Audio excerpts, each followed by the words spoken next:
Hey, I want to thank you all for being here tonight. I really appreciate it. And this is a whole new experience for me and a whole new experiment. Um, just checking on my husband here. He's coming up behind me. So, the subject for tonight is what is conscious love in relationship?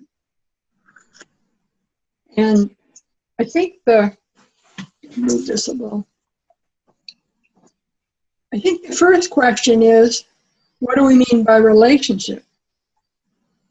Often in our culture, we just sort of think in this very small way in terms of relationship. We think of romantic relationship, maybe family relationships, maybe work relationships. Relationship is so much broader than that. It's a deep connection and bonding, a core experience that we all need. And it can be with so many dimensions of reality. I mean, this morning I was about to make muffins and I realized I didn't have what I needed, the little cupcake liners, which I need for this kind of muffin.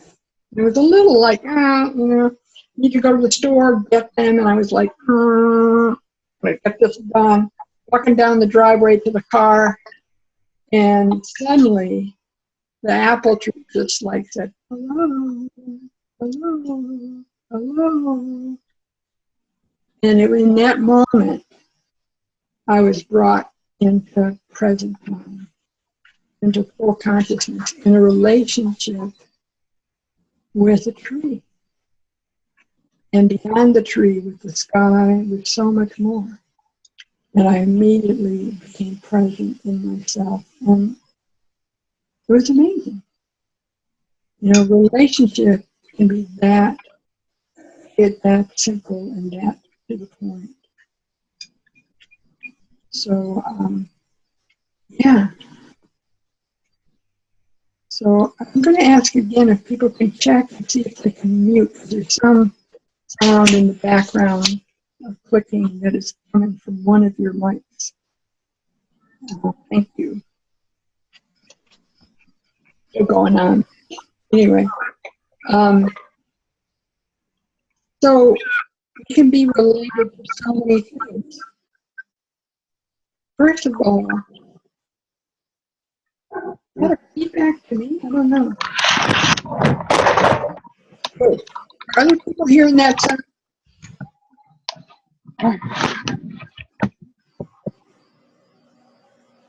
Okay. I can hear it too, but I just turned my mic off. Now I got my mic on. I'm going to turn my mic off. Okay, thanks, Vern. Yeah, if you would all check and make sure that your mic is off.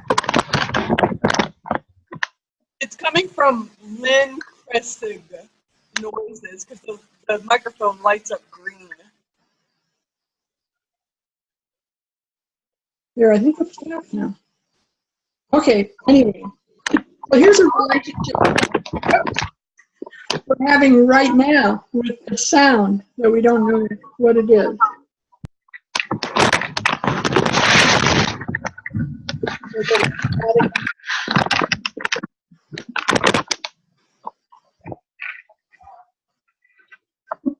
Yeah, Lynn, is it possible for you to mute your computer? There's a little button that says mute me.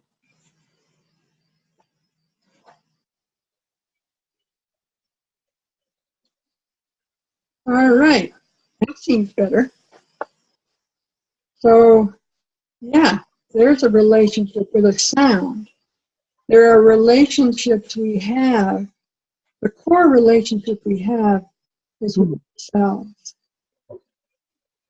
Becoming present to that relationship.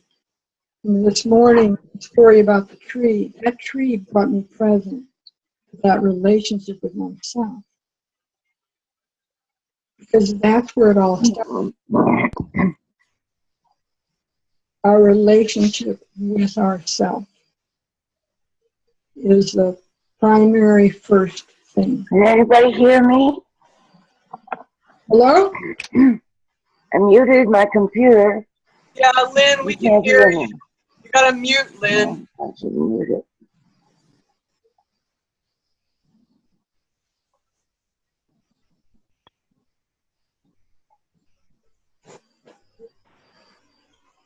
Can anybody hear me? I can hear you, but I would ask that you mute while I'm speaking, so because the sound can be disturbing. All right. I did that and couldn't hear me. Thought you wanted to hear me.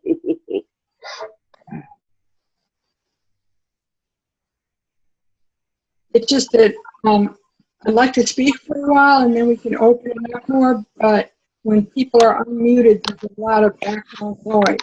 We're trying to do this for people who want to hear the recording who can't be on this class. So that's why I'm asking that everyone mute for now. And I would like to just be able to speak for a while and then we can open it up to questions. I had asked for questions in the registration, but I didn't get any. But that's fine. If people have questions after I speak, I'm happy to entertain them then. I'm trying to cover some things about this topic. What is consciousness? And what is conscious love in a relationship? But I was saying in the beginning, it starts what is relationship, and realizing that relationships go far beyond what in our culture we have this little idea about. Relationships include everything in the natural world, everything in the community, everything in society, everything in the whole universe, out to the sun and beyond, and within us, with ourselves, and with our false self. And becoming conscious in those relationships will rely at the very core on our own consciousness and being present within it, being truly aligned with our own consciousness. Because that's who we truly are. Most of us have a lot of beliefs about who we are, and it's not who we are at all. Those beliefs are part of our programming, they're unconscious to a large degree. They create a lot of our behavior, and they create a lot of thinking that goes on in our mind that occupies our consciousness and keeps it quite tight in this small, repetitive place of thinking that is totally programmed from a place of unconsciousness. Really impersonal because it's so unoriginal. It's not really true to our own true consciousness. But as we become more identified with our consciousness, our real consciousness, there's a huge space that opens up, a very silent space that is sort of vibrantly alive and attuned to almost intimately to so much in our life and around us, and to very consciousness within us. Amazing space. And is receptive to what is real. Truly receptive to what is real. Like when I was telling you about walking out where I wasn't. I was in this tight place and the tree woke me up. Because a place in me, in my consciousness, is receptive. It's quiet enough to hear the tree. To feel the energy of the tree pulling at me. And then expanding my awareness to everything around me in this moment, present moment. So that's the basis of relationship, is both that responsiveness to now moment and all the relationships around us, including that beloved one. We are then able, in that present moment of full consciousness, able to really perceive the real person. We can't perceive that other person is fully real until we can perceive ourselves from a place of reality, a place of consciousness. In this moment, real presence. A place of dynamic stillness. It's so creative and original and is basically love. What does that conscious want to do? It just wants to embrace everything and just wants to accept it. It doesn't have conditions for it. It doesn't mean that it doesn't see clearly what is and maybe desire it to evolve, to change, to expand, to become present. So it's not a matter of like, oh, I'm good with everything. No, it's a matter of real presence. That's what real love does. It accepts the reality and it embraces it with awareness. And from that awareness, movement, creative change can happen. When I am fully aware in myself, I can see where I'm hung up. I can see where I've fallen into a pattern that's unconscious, where a habitual thought has tried to grab my attention and take me somewhere I really don't want to go. And I can be aware of that and awake to that and return to the stillness and the presence.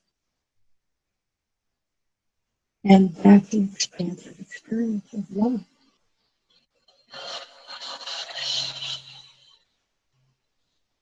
So that's what I mean by what is conscious love in relationship.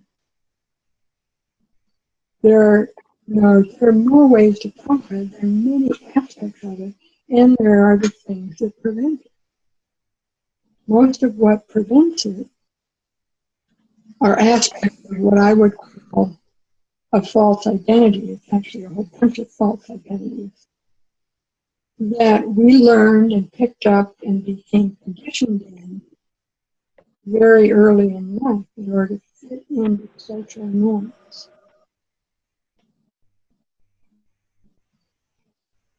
And they don't go away like that. They're very addicted to being able to have control of our awareness. I'm hearing another buzzing in the background. Somebody there who can mute that? Thank you. Whoops, no, it's back again.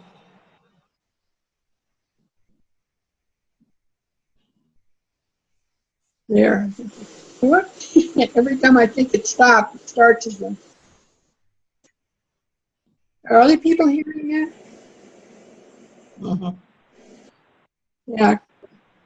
Whoever has that buzzing in their environment, can you mute your mic? Yeah, Mariana, the only one not muted is Marilyn, and I think she's on her Kindle, so I don't think she can. I don't think she knows how to mute. Mutton. Oh, okay.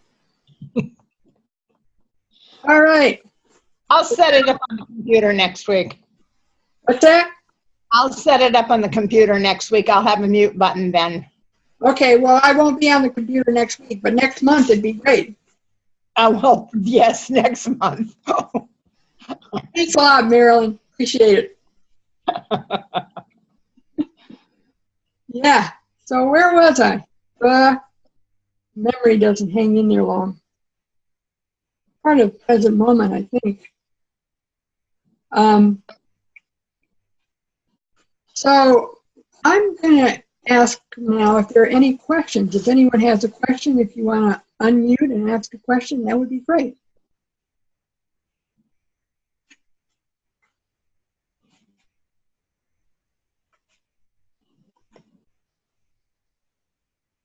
Now everyone's very quiet.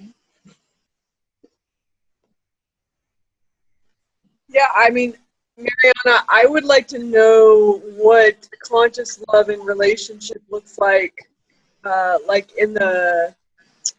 Can you think of like an example? Like I heard you talk about it kind of like the experience, and you talked about waking up. Also, I don't know if it's just me or if it's everyone. I can't hear every word you're saying. It might be my connection. No, I can't hear everyone either. I wasn't able to hear everything either. Me neither. No, I'm happy to repeat, but I think, yeah, I think it's somewhat of a problem with this computer, which I was planning not to be on. I bought a new computer last Friday that seemed to be a lot better in terms of the sound. Then I found I'm out. hearing you now. Pardon? I'm hearing you now, though. Yeah, I am too. Okay, well, maybe I'm talking louder. I'll try to. Well, the other thing I would recommend too is we could all turn off our cameras too. That might cause the Zoom conferencing to have better bandwidth. All right.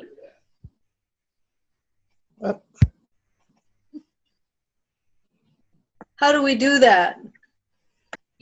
If you move your mouse down to that tool bar at the bottom, on the far right next to the mic where you mute, there's a stop video place.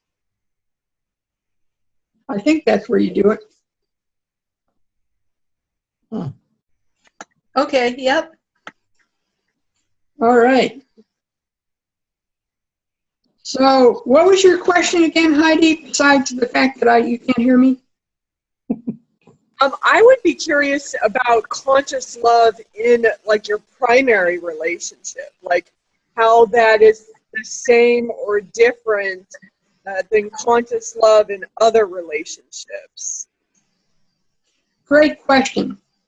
Yeah, and I would say it's actually the same in so many ways. That what gets in the way of relationship is, how do I explain this? Is our ideas about ourself and the entity or being that we're relating to.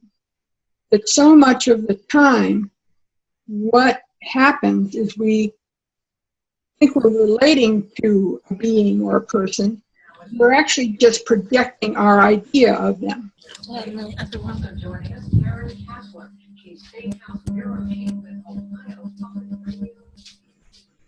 I didn't hear that.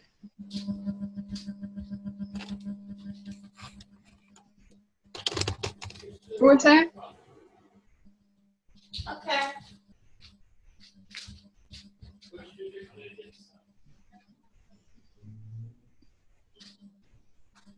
I joined it, but I'm joining up on the computer or something. I don't know.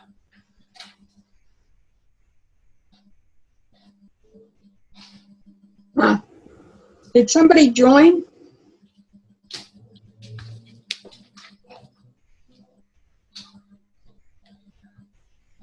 All right.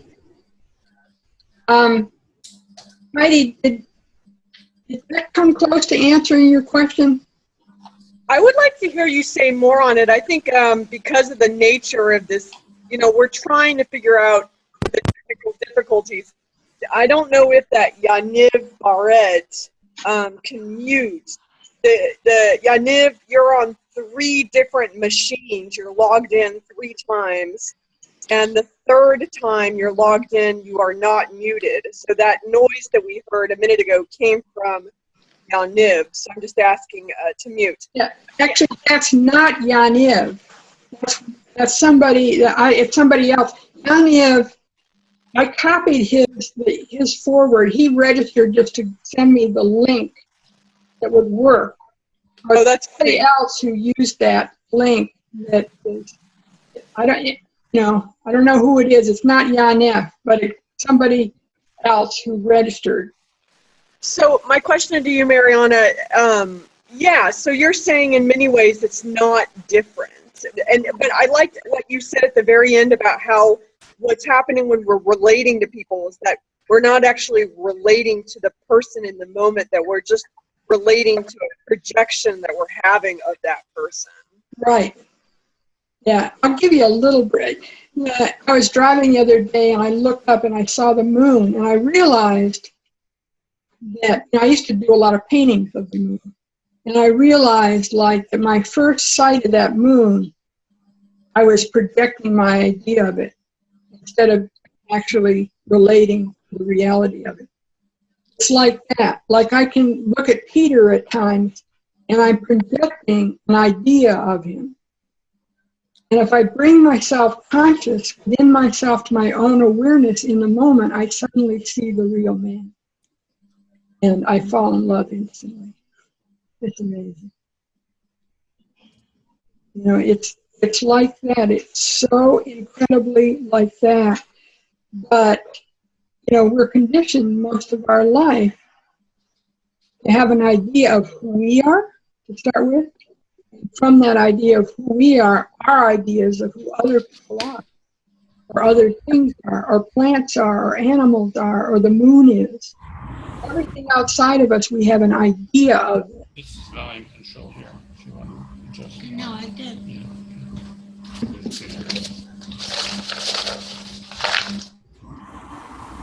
We put those back. I'll munch on them forever.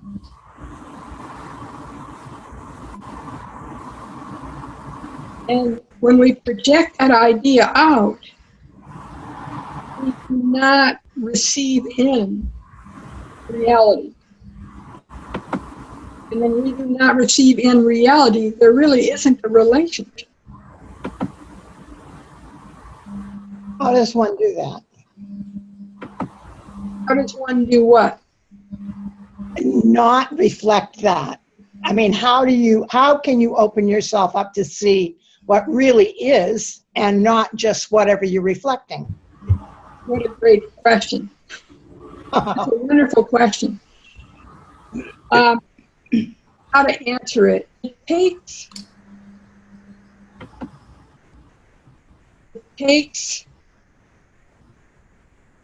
being deeply connected with, I'll start over. You know, most of the time we're identified with that idea of us, a zillion different ideas of us.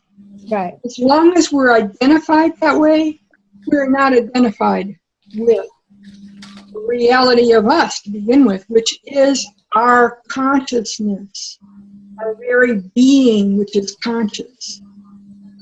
The being of consciousness that we truly are is awake. That's why a lot of people say, you're enlightened. It's a nice concept. But the reality is, who we truly are is awake.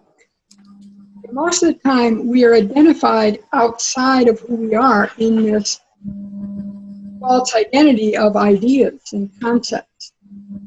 So how do we get present in our own being? I had moments of that, brief moments of that at different times in my life, very rare, until I met Dave Oshana. And slowly in the, what is it now, 14 years, I've gotten much more clear about how to just be in that amazing silence of who I am, able to perceive reality. And it just gets better. I mean, I've noticed this last year, like, wow, I'm experiencing life so differently than I did even a few years ago. I have had moments that you're talking about. I have had moments when I was sure I was experiencing what really is. Yeah. But the older I get, the worse it gets. And I think I'm experiencing less now for some reason than I was 10 years ago or 20 years ago. And I can't really decide what that is. I mean, I can't decide, excuse me, what's blocking that wonderful silence, that inner knowing, that clear picture that I used to get. I guess I don't know how I got here from there. You know, and the moments have never been for a very long time. They've been very short and totally lovely. Right. Just amazing. But it's less and less and less now. And I would like at this point in my life for it to be more and more. And I don't know what I'm doing that's blocking that. Mm-hmm. I'll tell you one thing, you won't figure it out in the mind.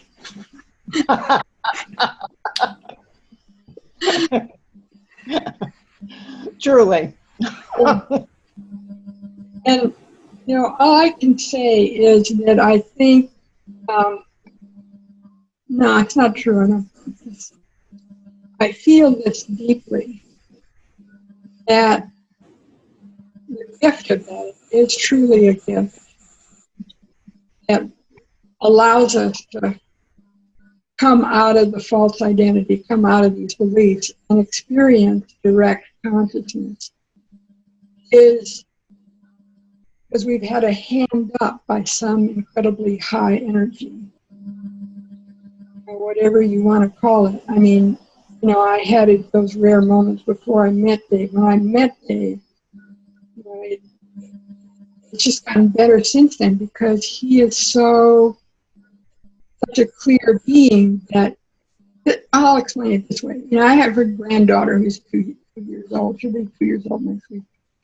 And it's clear to me in the 2 years of being around her a lot that the one way she learns, which she learns at an incredible rate, she learns not by thinking, she learns totally by energetic transmission, by feeling the energy of somebody or something, completely taking it in so that it becomes her experience. Mm-hmm. And that's why I think a teacher like Dave is so essential, because that's how I learned from him. It's not, I mean, I remember when he first started doing weekly teachings, I would get on the call and I would hear him say, "Hello, Dave Oshana," and he gives a date. He used to not even give themes. Now he has themes. Next thing I'd hear is, "I've been talking for about an hour. Go outside, drink a lot of water, take long showers, get away from electronics." You wouldn't hear anything in between that I remembered or have any cognition of. Mm-hmm.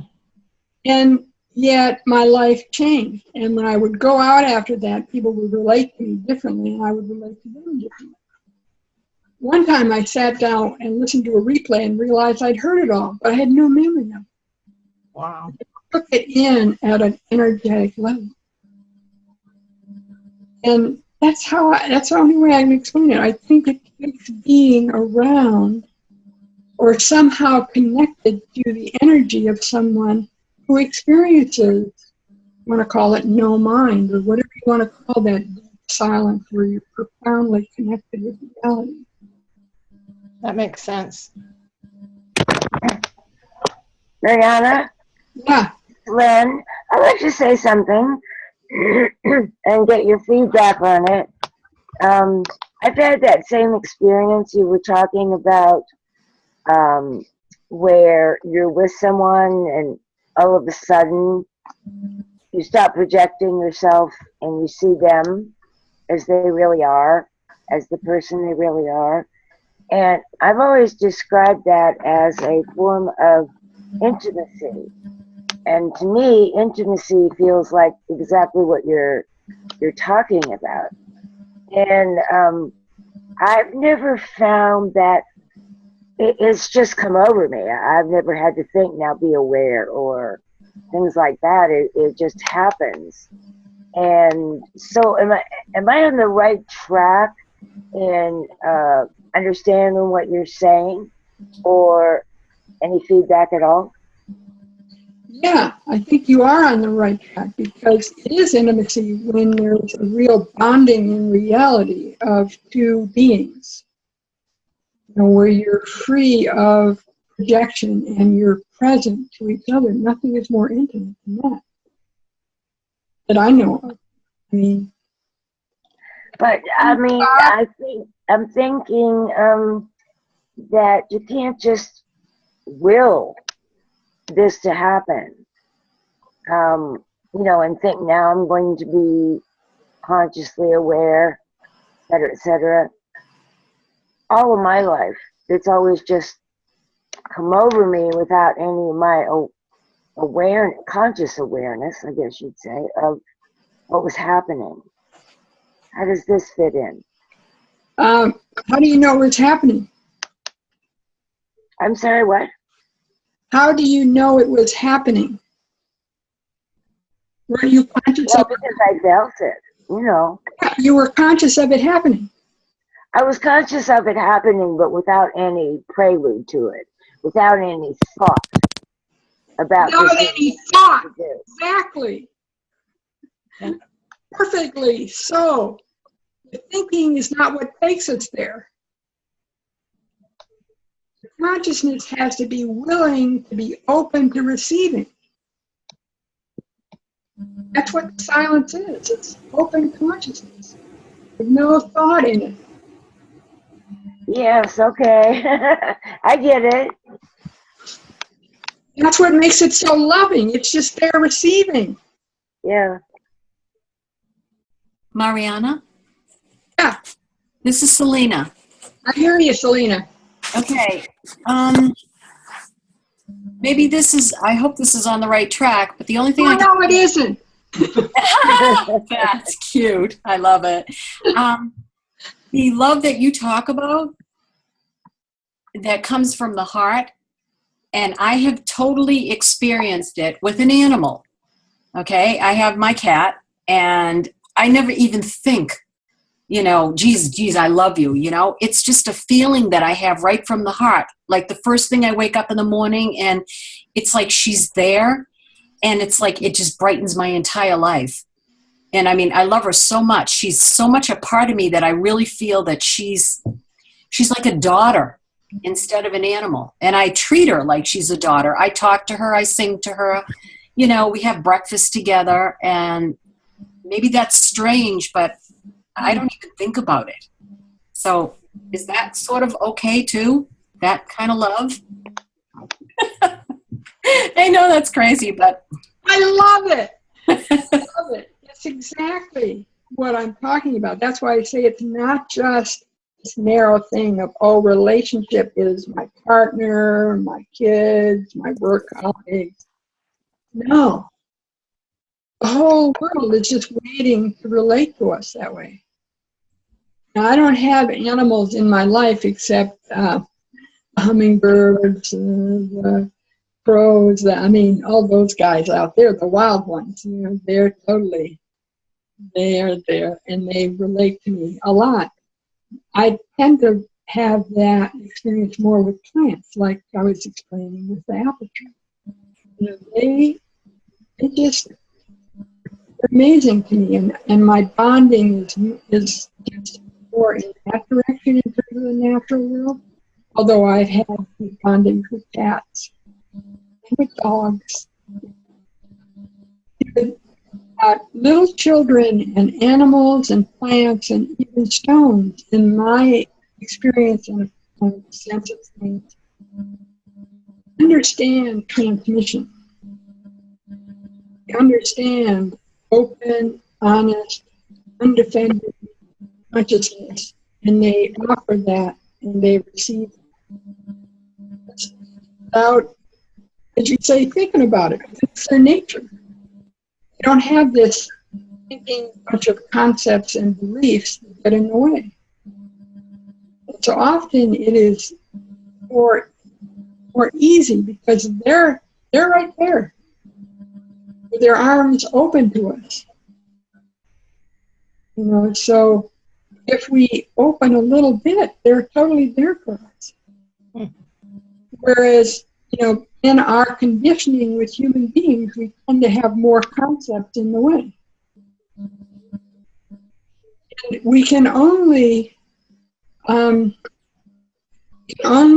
be conscious of sort of praying for and intending and opening to change in our own evolution, our own expansion. We don't have control over another person. We don't really have, we can make effort, we can have intentions, and we can pray. And all those things, I think, impact, along with reading this thing a couple of days, I forget his name now, Sri Ramana or somebody, some Indian guy who's very awake. I think he died in 1950 or something like that, and somebody has collected some of his teachings. And one of the things I remember from what he's saying is like that as you make effort towards aligning with what is more true, you move towards a place where you attract the groove. You attract the being of the high energy. He said, actually, your true self and that being and God are all the same. But as long as you're identified in a body and a personality and a set of concepts, you're not going to be able to experience it. So that's why your deeper self attracts this being into your life so that you can learn transmission from them. I think there's some real truth. So, you know, take it for what it's worth or not. I love these questions and comments.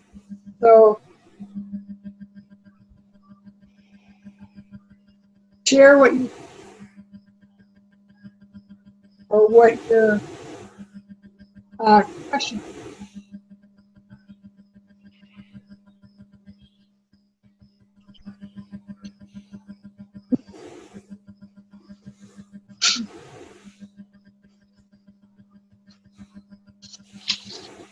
Look at some of the notes and see if there's anything here.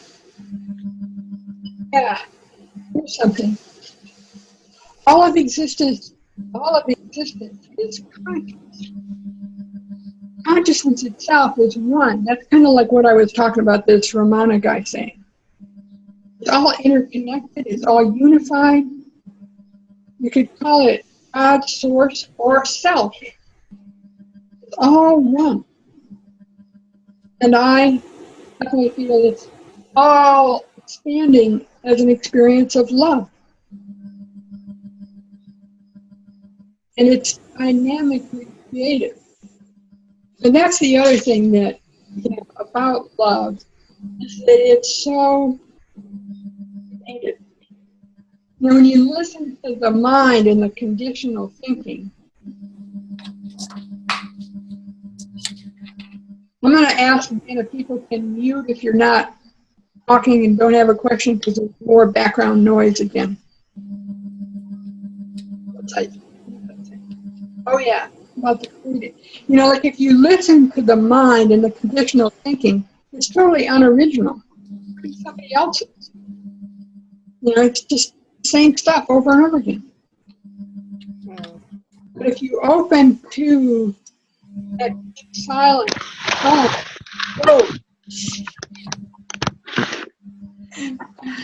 you open to that deep silence inside, that and something drops into an impulse. It can even be, you know, a thought. It drops. It's very quiet and gentle. It's not like the mind.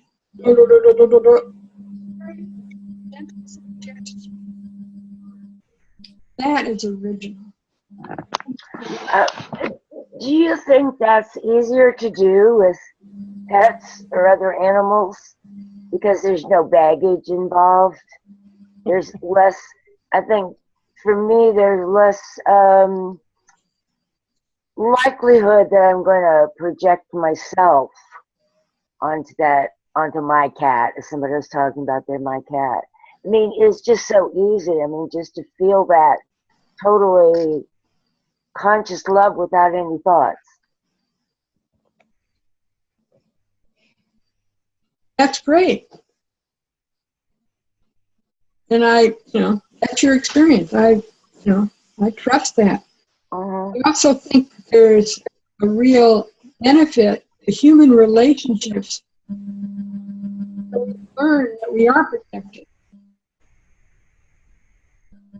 And we learn to identify that, shift out of it.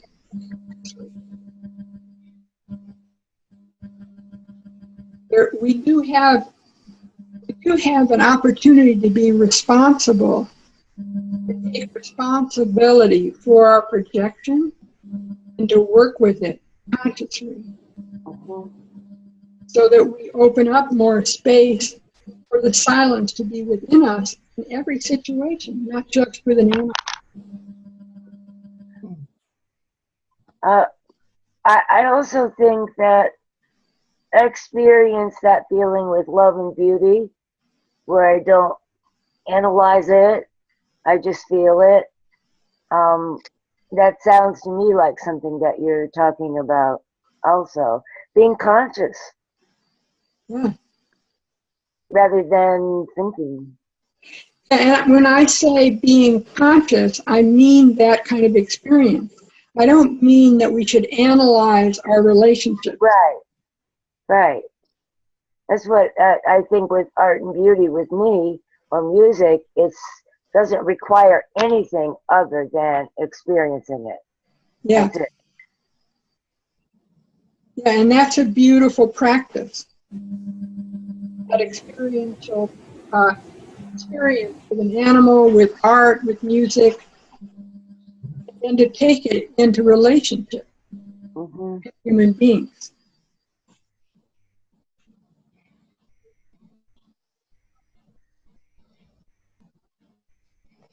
Well, I know for one thing, I certainly need to start noticing how much I project on my partner in the relationship.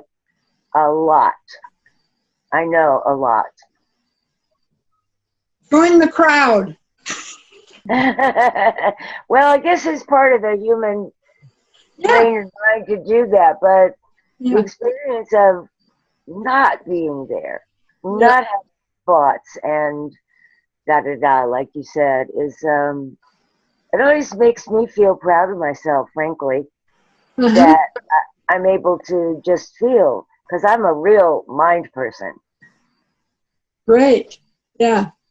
Yeah, there's a whole range. Like, I remember, early in my relationship with Peter, we were in this house. I don't even remember what the event was. And I had a certain feeling. The thought that was causing that feeling, I wasn't even conscious of. Or at least I don't remember it. But I remember the feeling. And I was hit by the thing like, this feeling is so familiar. This is the feeling I used to have around my ex-husband. This is the feeling I remember as a young girl experiencing my mother having. Which I thought, what's the common denominator here? It's not Peter. This is going on inside of me. I'm the one suffering from this feeling.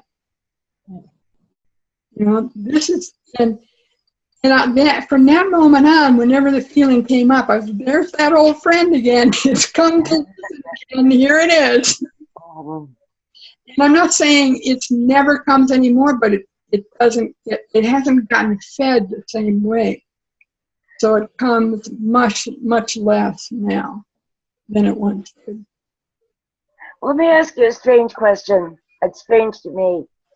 Do you think that if we were actually in this place of awareness and consciousness all the time, we could identify and appreciate it as well as if we had the contrast of what you're talking about, the feelings, the mind? I think we would, the reports I get is it's way more enjoyable when it's absolutely conscious. Right. Oh, I know that. Yeah. Yeah. But I guess you wouldn't notice it. Okay, never mind. Answered my own question. I don't think we need the contrast to appreciate it. Right. Exactly. Yeah. All of a sudden, I have this vision of what it would feel like, and I said, "Oh yeah, I got the answer." That would be the place you'd want to be. Yeah. Yeah. Yeah. Can you hear me, Mariana? I had a quick question. Yeah. Yeah, I was just thinking about this experience I had with my partner a few days ago where I was having really bad physical pain, and I was in the car and I was really frustrated because I couldn't find this piece of paper.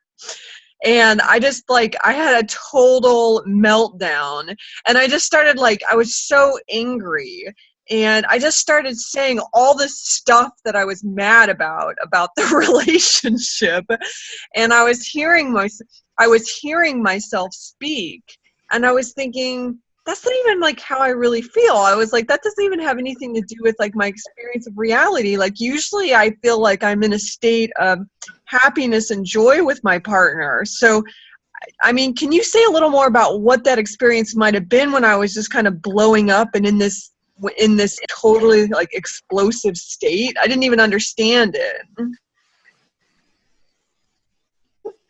Oh, I love it. Heidi, I just got to say, because my experience of you is I'm always amazed at how positive you are given how much pain you're living with. So, I mean, I think that it's typical of our false identity to grab on something like that in order to create the reactivity that it loves to live on. You know, there's nothing that empowers that false projective identity. Nothing empowers it as much as reactivity. And so, you know, because of your pain and your frustration, it was able to grab in. And that was your experience. What I love is that even as it was happening, part of you saying, this is not my experience. You know, because that's what I mean by awareness. The power of the love of awareness is such that when we use it to focus on something, it grows, and that power grows in us. And it has such an ability to become stronger, so that even in your experience, when the ego is grabbing and you're saying all these things, another part of you is like, no, I don't agree with that.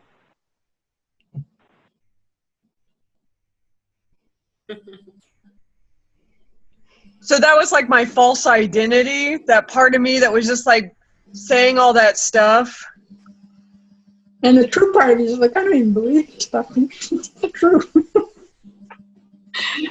I love it.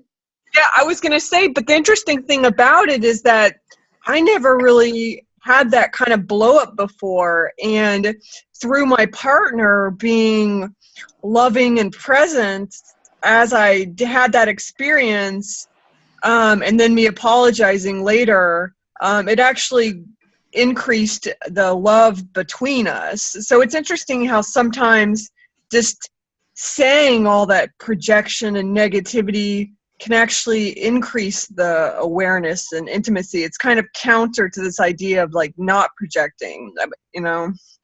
Well, yeah, the ego does the projection, but the real you wasn't projecting.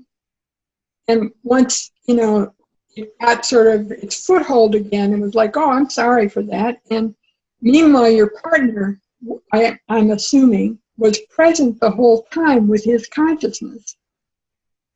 And that's a powerful thing that can happen in relationships where one person, you know, loses their foothold in the consciousness for a minute or longer or whatever, and the other person doesn't. They stay fully aware in that deep silence, and that is focused there, and that is transmitted.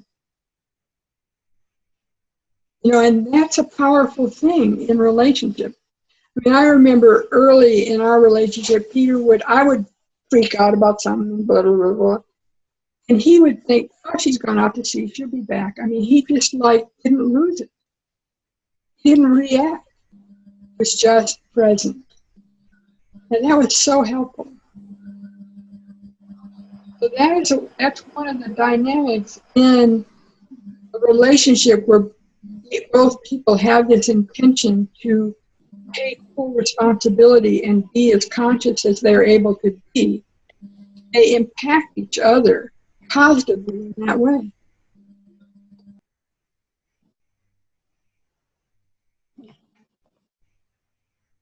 Make sense? Yeah, yeah, it definitely makes sense. So what do we do, or how do we enhance our ability to, it's almost like remembering to be conscious in a way, and not getting entangled with whatever the other person is doing by remaining conscious. Now, how is that something that we can learn, or do we just have to say, okay, now stay conscious? That's an interesting question. And I think it's a little of both. I think, like I was saying before, the ability to open to that deep silence, that presence, that consciousness, awareness, it's a gift we both have to ask for, intend to have, and when it comes, we need to invest in it and practice it. Mm-hmm. It's not, it can be tricky because the ego says, oh, I can do that. I'm going to be your spiritual guru. I'll tell you to be conscious. No, that's not to be trusted. It's very tricky. Well, and also I think the more that you experience it, then the more frequent and easier it gets to remember to go to that place. Yeah, it's not even a remember. It becomes where you are identified. Yes. Yes. It's not I'm going to remember to be conscious. No. Yeah. Okay. Right. It's when you identify, oh, I am this. So there's something that really comes before that ability. In a sense, yeah. Self-identification. Yeah, who are you? Mm-hmm. Who are you? Yeah, because I understand that. Yeah, if you don't know who you are, you can hardly remain conscious and aware of who you are. When you start to get a sense of like, oh, I am this consciousness that is infinite, that is interconnected, it's all me. I'm not separate from anything. But would you also say it's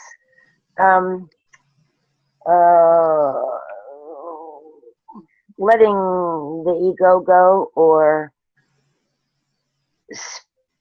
understanding how your ego is interacting also, so that you can see which is which? Yeah, I mean, in order to identify with the true part of you, you've got to know who you're not, you might say. I mean, we're going to, next month, the topic, I forget the various words, but it's about trust. The part of identifying with who we are is trusting what is really real. So we are going to be focusing on all of these topics that I have for these 4 free video experiments that I'm doing here, and I appreciate you guys being part of it, are all very interconnected. They're all very related to each other. And so I look forward to exploring all of them with you. Next one is about trust. The one in October is about reactivity. And the one in December, I forget which month is what. There's one about, what is self-love? What is divine love? Are they really different? Maybe not. So there's a lot to be learned, not by the mind, although we are talking about these things, but talking about them partly to experience them, to experience the transmission. When Patty's talking, I can feel her experience. We can really feel each other's experience. I'm hoping that you guys can feel the experience of the silence in me, even though I'm talking, because it's there.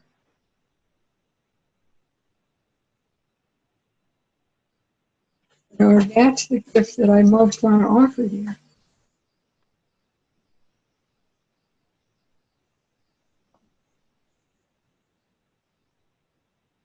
And so this is all an experiment in how how we can connect and how we can deepen our own experience of who we really are and experience that as love. And also, as you were saying, someone was saying, discern the difference between what is real in us and what isn't. That we can just say, oh, I think so. I remember Heidi saying, I think your partner just says when he hears one of those things, that's not me. That's an identification of what's not real. Now, we all can find ways of encouraging who we truly are and detaching from who we aren't, not investing in who we aren't. So those are some of the things that we're going to be covering in the next 3 months as we get together, those of you who will join us next time. And we'll learn more about the technology, how to mute and how to not mute.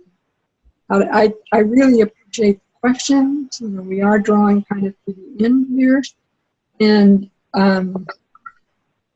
I so appreciate your being part of this, and I hope it works for you to come again. And hopefully we'll get better at this, and hopefully the technology will get better. Any more questions before we conclude? Mariana, I just want to say thank you very much. Well, thank you for coming. Oh, you're welcome. And by the way, Sherm, your cat is gorgeous. I'm sure. Yeah. Those eyes. Mm. Oh, yeah. I'll have to bring my cat next time. Thank you, Marianne. I really got a lot out of that. Well, thank you. Thank you, Jackie. Good to see you.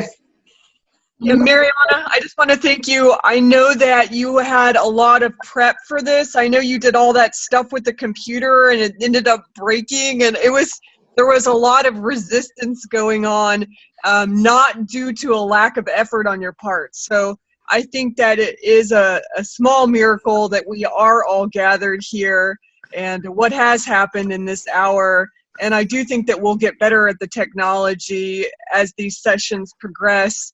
And I certainly got a lot out of this hour, even with all the technology noise, which I kind of think of as like the mind, just kind of noisy and always there in the background. So just thanks for all your efforts. I know you put a lot of efforts into this, so thank you, Mariana. Well, thank you, Heidi. And thank you, Sherm, for persisting. What is it, 2 in the morning there now in Germany? Yeah, it's 2 in the morning. I can now go back to bed and get ready for work. Yeah. God bless you, Sherm.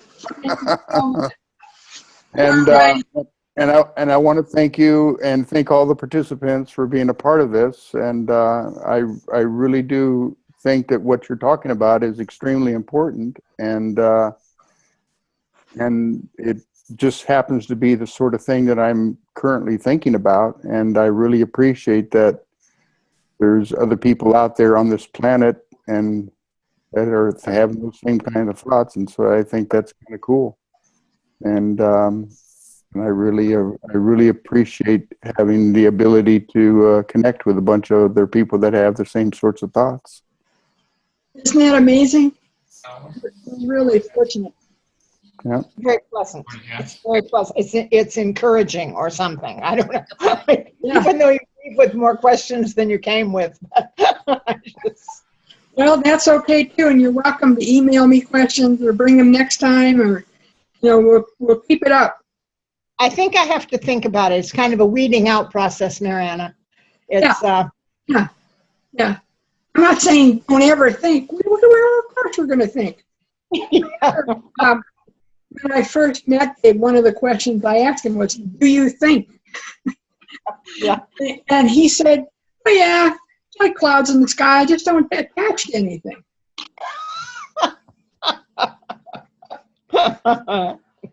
Yep. Well, thank you, and I'll see you next time. All righty. Thank you all.